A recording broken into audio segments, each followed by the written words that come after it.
Hello, I'm Juan Davies, Chief Creative Officer at KCT and PBS SoCal, and I'm joined by the newsroom of KPCC and LAist to answer some of the great questions that Young Angelenos asked the mayor during his check-in with Young Angelenos. Thanks again for joining us. Thanks for having us. Thanks.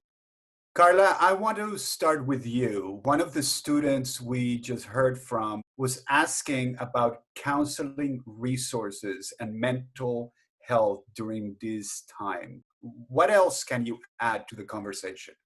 Yeah, this is something that's been really important for the district to address. It's something that Superintendent Austin Buettner has brought up multiple times. LAUSD has actually set up a mental health hotline, recognizing that these are really stressful times and that it can be harder for students to reach out for help if they're not seeing their teachers or their counselors at school every day. The number for that mental health hotline is 213-241-3840. And on that line, counselors and mental health professionals who speak both English and Spanish are answering calls, listening, giving support when they can over the phone, and also making referrals when they need to. Another great question that we heard was from the young person who wanted to know how to still have social interaction and stay safe.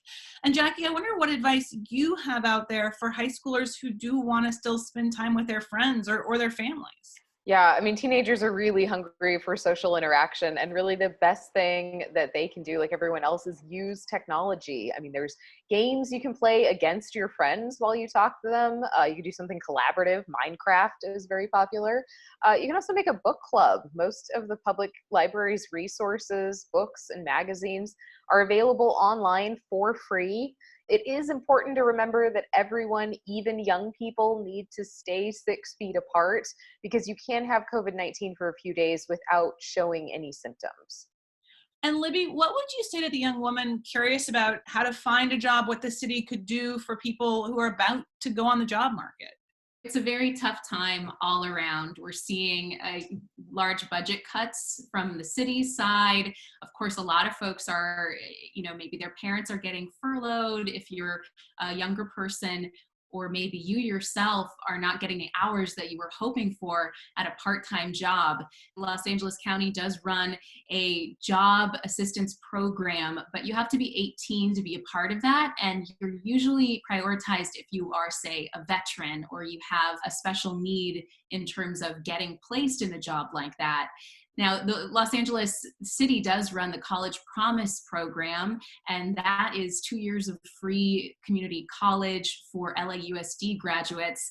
Community colleges are a wonderful place to look for job training, for job counseling. At a time when the economy is taking a nosedive, you can look at a community college option. That's a really great choice right now because of the context that we're living in. And finally, I want to pose a question to Mariana that we heard from the young person who asked, if my parents are undocumented, how can I ensure that we'll receive the help we need to pay medical bills, to keep up with monthly rent? So there is or will be assistance available to undocumented Angelenos, both through the government and through some community organizations. For example, there's one called One Family LA, which is providing direct payments to help people handle their expenses. Another is the National Day Labor Organizing Network. They're collecting money to give directly to immigrant families as well. And recently, California's governor announced a program that's going to give out $500 payments to undocumented workers here. The application is supposed to open next month. And there's just been a huge demand for any kind of cash assistance. And these programs aren't always going to be able to serve everyone. So in general, it's really important that you apply quickly to a program that you think is going to be able to help your family out.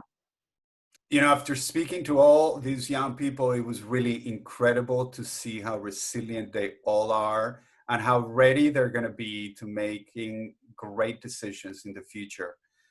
Thank you all, the newsroom of KPCC and LAist, and thank you for tuning in. Take care of your families, take care of yourself, and we will see you tomorrow. Thank you.